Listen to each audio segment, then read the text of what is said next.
Welcome everybody to the 6 p.m. City Council meeting of June 4th, 2019. Let the roll call reflect that all council members are present except for Vice Chair Chaberka, who has asked to be excused.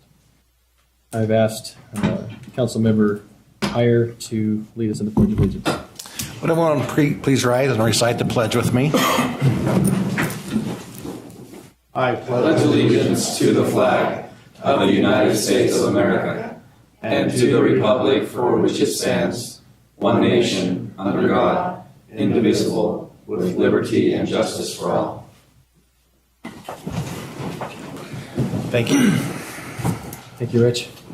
Please consider joining us for a moment of silence.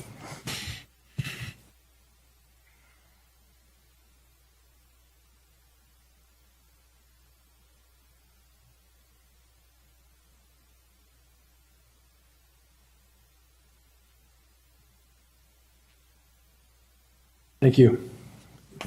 First item on our agenda is item of common consent, including the setting a public hearing for the enterprise fund transfers. Chair Nadolski, I would make a motion that we adopt the common consent agenda. Second. And set the public hearing for June 18th on the item. We have a motion by Councilmember Heyer, second by Councilmember Lopez to adopt the item of common consent. This is a voice vote. All in favor? Aye. Any opposed? That passes. Next items are public hearing, starting with the FY 2019-2020 tentative budget. We have Ms. Janine Eller-Smith.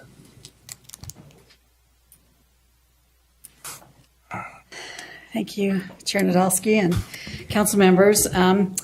I'm glad to have this opportunity to present the fiscal year 20 tentative budget. This is information that you've seen before when you set the public hearing.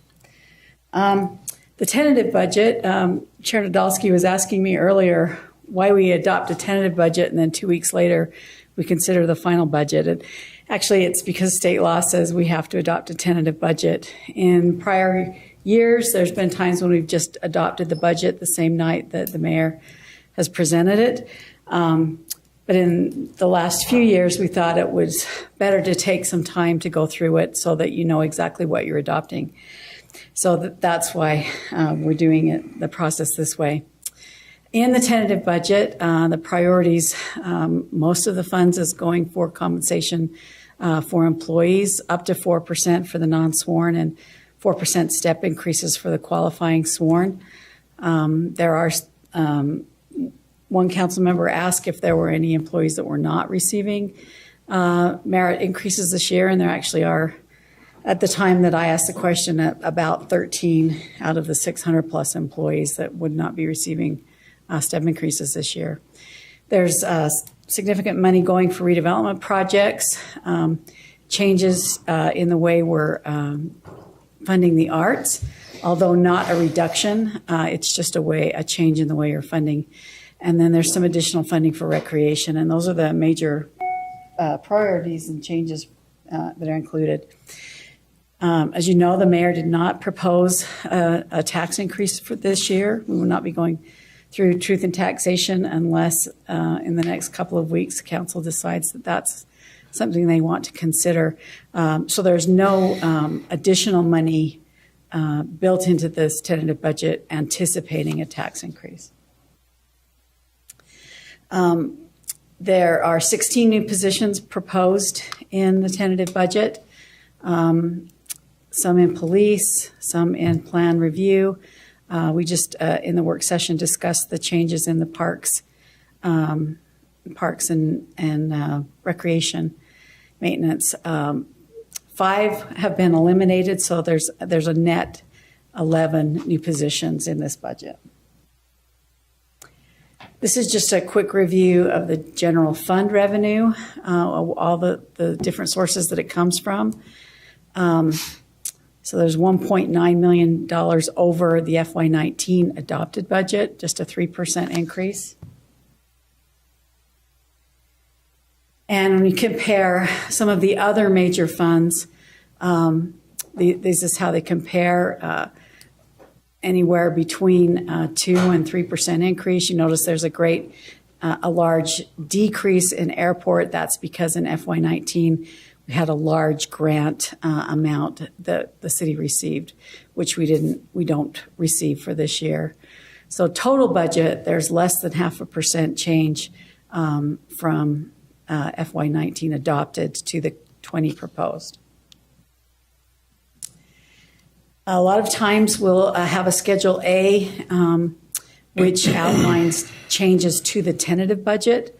There are currently no proposed changes to the tentative budget in the Schedule A. However, there will be a Schedule A1, which will be adopted with the final budget. We have some changes for that, and we'll review those in just a few minutes. This is the council process schedule for if the council decides not to go through a truth and taxation process. We are at the June 4th adopt a tentative budget. Next week, we will have scheduled a Facebook Live event to take questions from the public on the budget. We've also be pushing out a request for questions prior to that date so that we can have those questions to answer live and then answer any that come in on Facebook during that event. We're going to have the public hearing for the final budget on June 18th.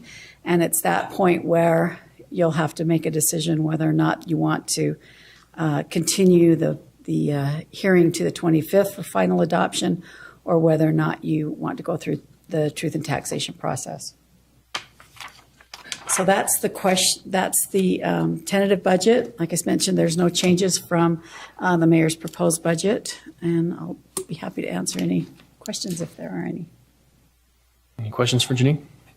Janine, going to the live on the 11th of June, do they go to Facebook or to the website of the city? Yeah, they have to go to the city council's website, Facebook page, and it'll be live streaming there, and they should be able to watch for that, and they can ask questions on their computer, which will pop up on our Facebook page, and we'll have Brandon and Eric monitoring that so you can answer the questions. Okay. Can I have Brandon or Eric like right here Sure. for that? You're going to have to give me some good instructions. And we'll have plenty of staff here to answer questions if by any chance you don't happen to know the answer. Oh, yeah. So. No. Just help me keep up with the technology. Any more questions for Janine or for administration if you wish? Nope. Okay. Still more work to do on the budget, even with a tentative budget before us. This is a public hearing. Right. I was just going to mention you can go ahead and have the take input now, and then maybe have the presentation on the second one, and then you're just closing the public hearing once. Just a suggestion. It's an option. Okay. These are pretty unrelated. I was planning on just doing opening the public hearing twice. Yeah. Okay. This is a public hearing. If anybody wishes to address the council on the proposed tentative budget, please limit your comments to 3 minutes and state your name.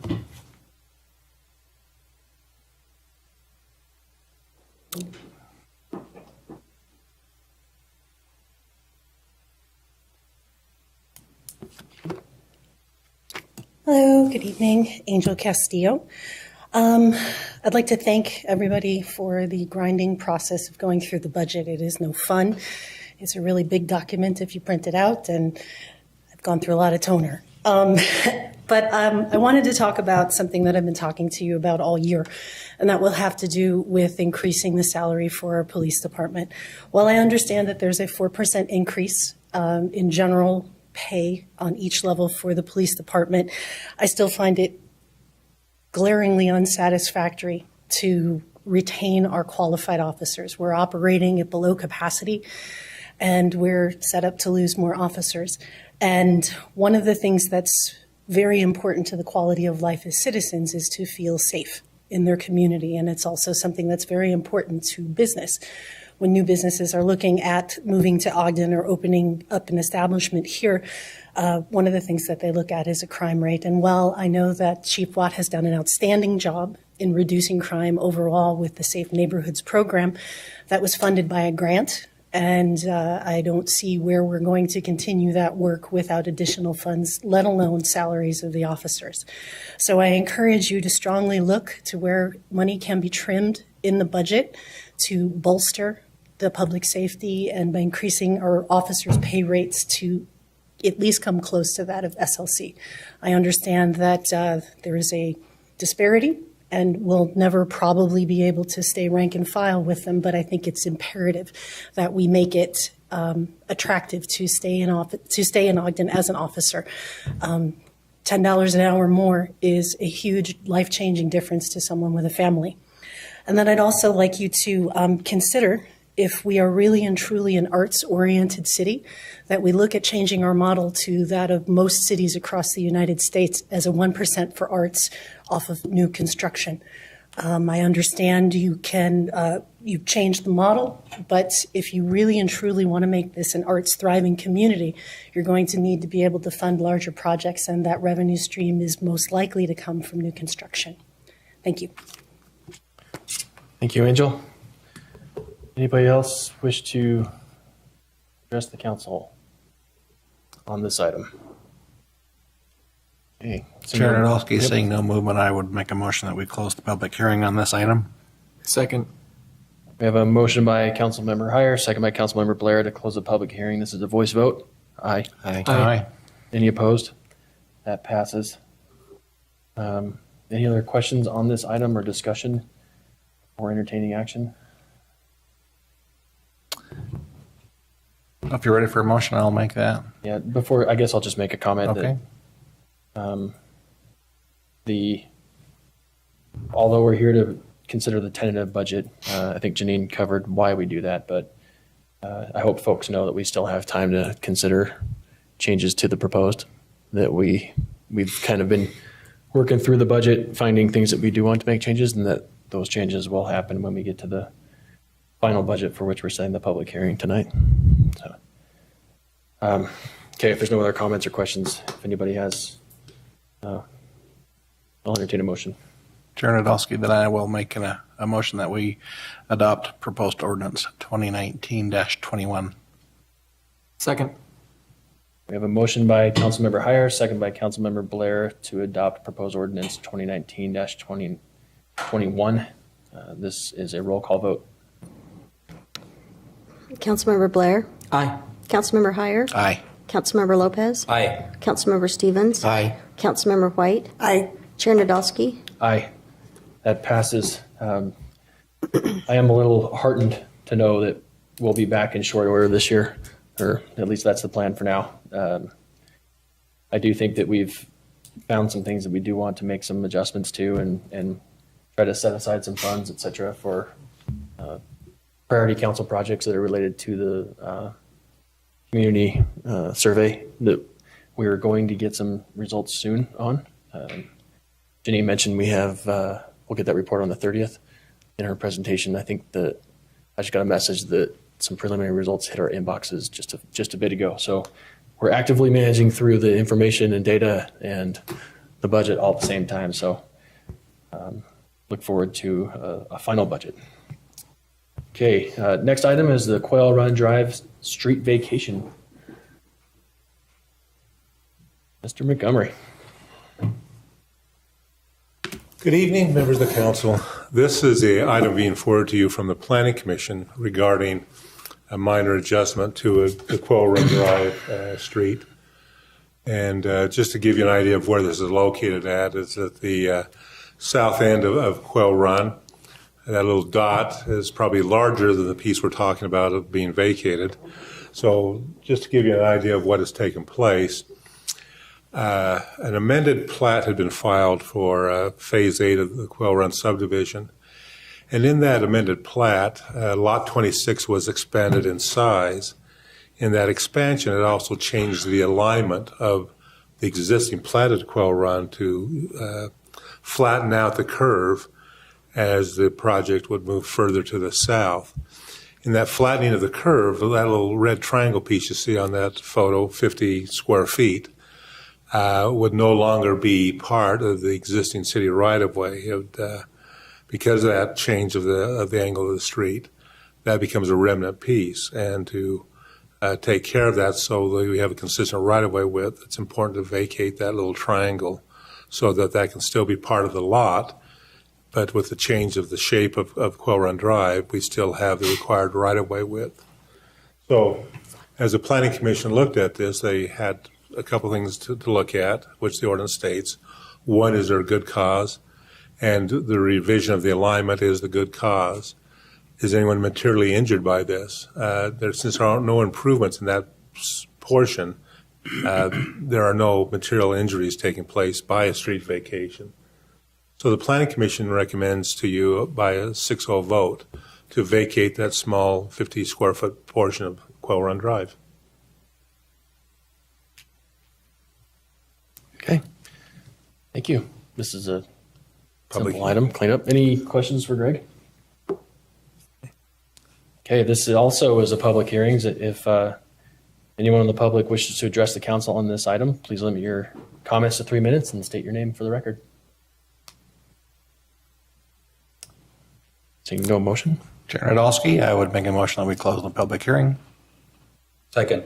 We have a motion by Councilmember Heyer, second by Councilmember Lopez to close the public hearing. This is a voice vote. All in favor? Aye. Any opposed? That passes. The public hearing is closed. Entertain a motion to take action on the item. I will go ahead and make a motion that we adopt proposed ordinance 2019-20. I second it. We have a motion by Councilmember Blair, second by Councilmember Stevens to adopt proposed ordinance 2019-20. This is a roll call vote. Councilmember Heyer. Aye. Councilmember Lopez. Aye. Councilmember Stevens. Aye. Councilmember White. Aye. Councilmember Blair. Aye. Chair Nadolski. Aye. That passes. Thanks for sticking it out with us, Greg, for a small item, but I'm glad we were able to move that one through quickly to clean things up. Okay, next item on our agenda is new business. Fiscal year 2019-2020 final budget. Janine Neller-Smith.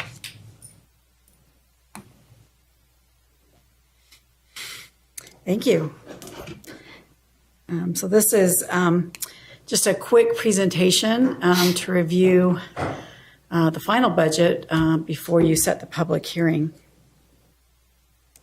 As we just reviewed, the final budget does include the compensation increases for the employees, changes in art funding, and some additional money for recreation. The staffing changes that we just discussed.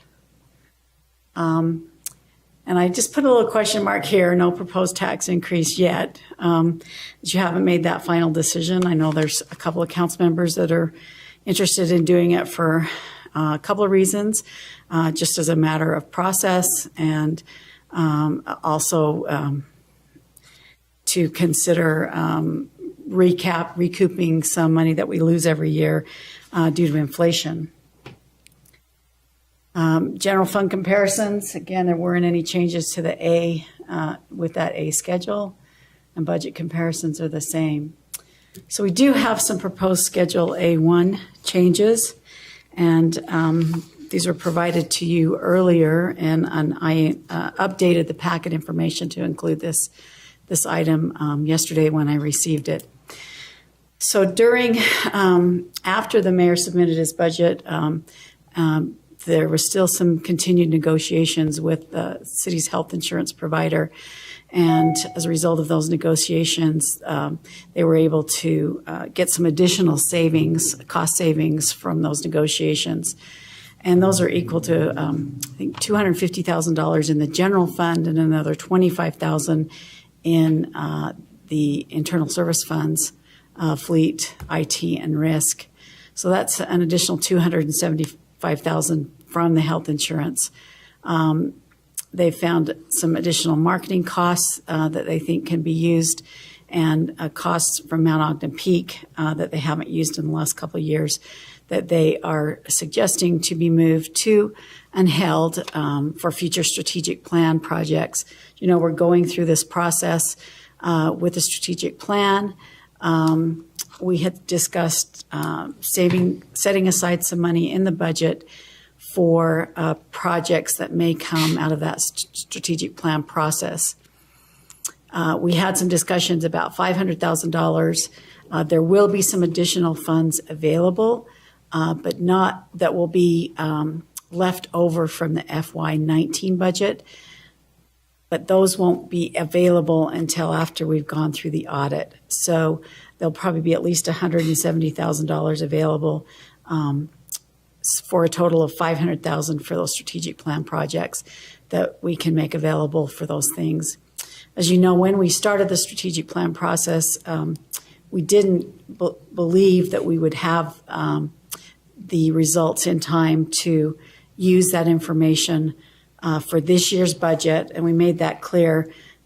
But as we've been asking people and getting people excited, we thought, you all thought it would be a good idea to set aside money to show that we were hearing them, and that, in fact, we wanted to make sure that we were working towards some of the recommendations that will come out of that plan. There's a couple other changes that are proposed. The Comptroller's Office identified an error in the full-time salaries in the airport, so they are recommending pulling some retained earnings from the airport to make that correction in the full-time salaries. And they also wanted to recognize some grant funding, and I can see an error. It should be $125,775 for the track line Parkway Trail. So that makes a total of $200,775 change in the A1 schedule, and that's to the total city budget. Any questions about that before we go on? Janine, can you elaborate on the marketing costs and the Mount Ogden Peak costs? What those? So I do know that Mount Ogden Peak costs related to some money that they set aside when they have to access it through helicopter, and they haven't used that money in the last couple of years, so they opted to make that change. The marketing money, I may have to defer to Mark or to Lisa if she's here about that. We had proposed in the budget $175,000 for marketing. We took a look and thought maybe we could do it for $150,000, so we took that $25,000 and put it towards the monies for you to consider for future projects. Marketing for downtown events or? Marketing the city in general. Thanks.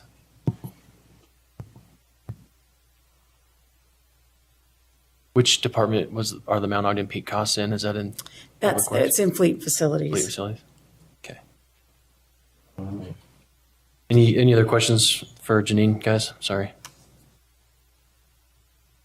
So again, we reviewed the schedule without the truth and taxation.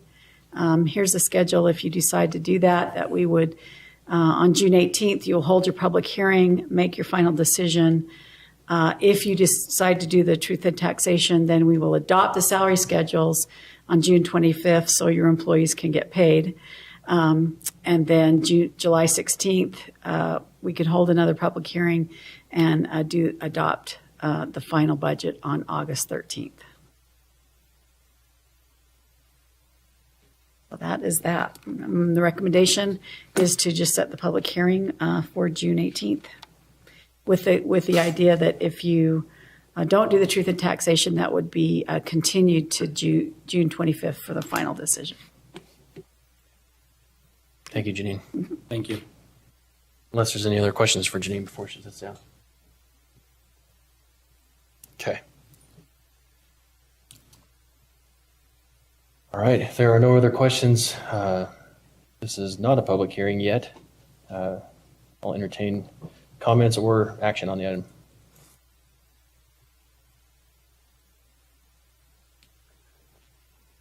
Okay. Don't fight over it now. Well, Let's not fight over it. I sometimes jump the gun a little, so You're good. if anybody else Sometimes I wants. count on you. I guess. Turnadolsky, then I will make the motion that we act on proposed ordinance 2019-25 and set the public hearing for June 18th on the adopting the budget. Second. Thank you. We have a motion by Councilmember Heyer, second by Councilmember White to set the public hearing for June 18th, 2019 for proposed ordinance 2019-20-25, which is the fiscal year 2019-20 final budget. This is a voice vote. All in favor? Aye. Any opposed? Okay, that carries forward to June 18th. Thanks, you guys. Next item on our agenda is public comments. This is an opportunity to address the council regarding concerns or ideas on any topic. Please limit your comment to 3 minutes and state your name for the record. Thanks.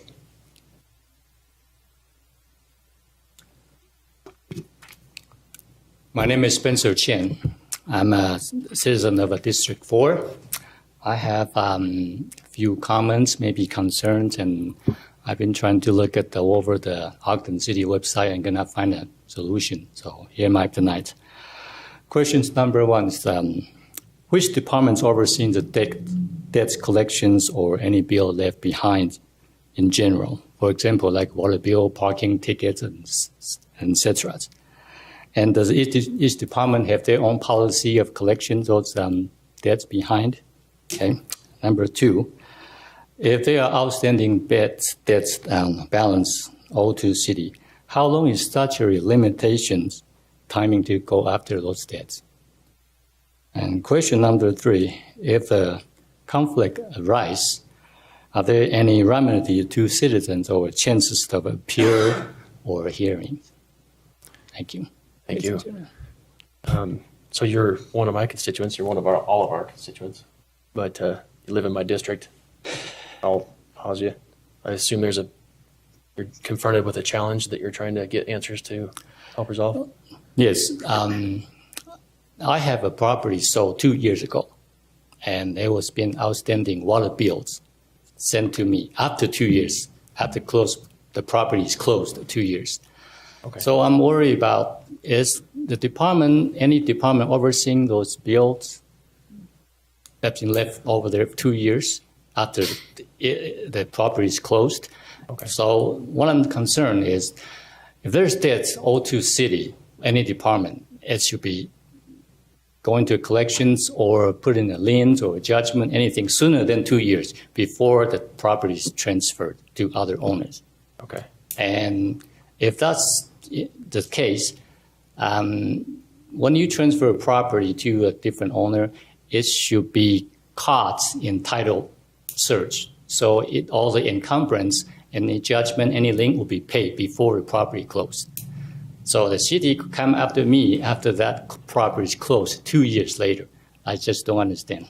And then I try to get answer with emails and phone calls to different departments and never get a result.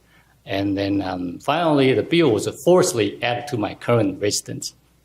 So I just want to know, is there any solution? What can we do on this situation? Okay. Any Thank you. questions? Yeah, I'll see if we can get you some answers. Okay, thank you. Thank you. I know our rules allow us to ask questions. I didn't know how to handle the time when I did that. But anyone else wish to address the council before we get to answers?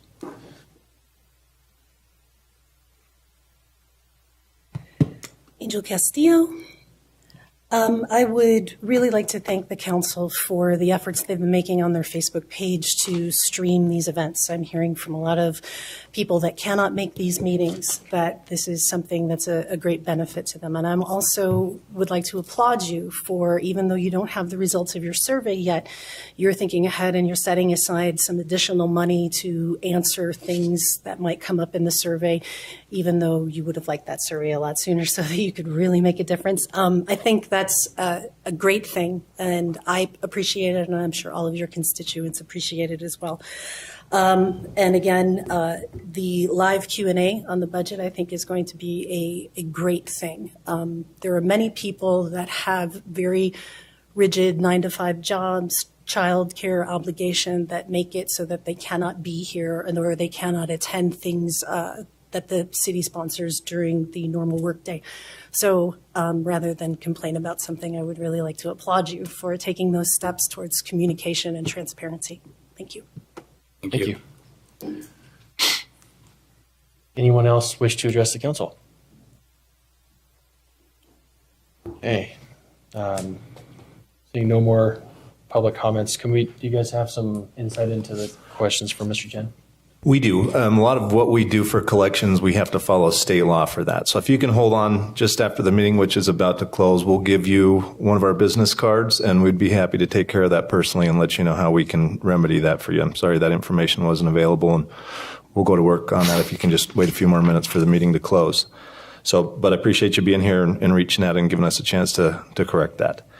And then I'd also say that event season is upon us. First Twilight is on Thursday, car show's on Saturday. If people say there aren't many things to do in Ogden, they don't leave their door very often. So we appreciate all the hard work everybody puts into that. I know they're, with Spike 150, the marathon and everything coming up, they're kind of got the 1,000-yard stare already early in the season, and we just want to thank them for all of their work to put all of that together. Did I say Thursday? Yeah, Saturday. Oh, Friday. Car show's Friday. That's what I meant. This Friday?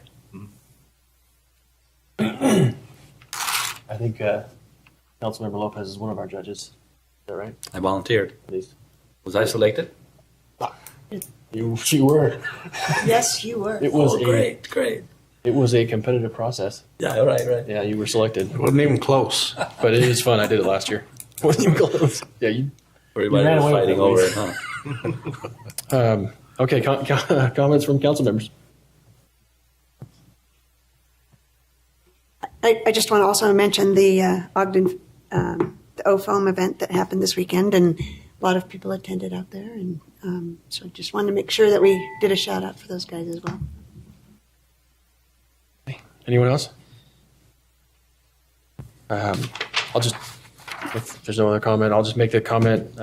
Thanks, Mr. Chen, for coming in. I hope you'll take my card as well before you go. I'd like to keep up to speed on resolution, hopefully. But I think you brought up some questions. Hopefully we can get some clarity to make sure if there's a policy inconsistency or an issue, that's certainly for this body to deliberate on.